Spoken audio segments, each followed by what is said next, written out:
Une vague de protestation en Inde après la remise en liberté d'un des membres du gang qui avait violé et tué une jeune femme dans un bus. C'était une affaire qui avait choqué l'opinion publique il y a maintenant plus de 3 ans. Et cette même opinion ne comprend pas cette remise en liberté aujourd'hui. Léa Berdugo. La Cour suprême a tranché, il n'existe aucun argument légal permettant de maintenir le condamné en détention. L'intéressé avait été inculpé en 2012 pour avoir participé à un viol collectif. La victime était morte 2 semaines plus tard.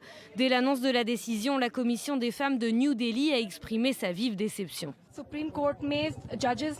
Les juges de la Cour suprême ont fait de leur mieux pour trouver quelque chose qui puisse permettre de placer cette personne en détention et de ne pas la libérer.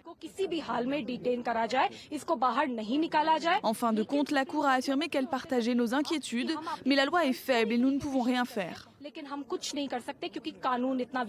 Chez les parents de la victime, c'est la colère qui domine.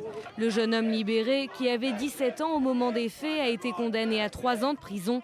Il s'agit de la peine maximale prévue pour les mineurs. Nombreux sont ceux qui militent aujourd'hui pour une modification de la loi. La Cour suprême, la Haute Cour de justice et la Cour de justice ont tout abandonné les poursuites. Alors je n'ai plus vraiment d'espoir. Mais je dirais qu'une telle décision de la part de la Cour ne fait qu'encourager ce genre de crime et donne même une récompense à ces jeunes.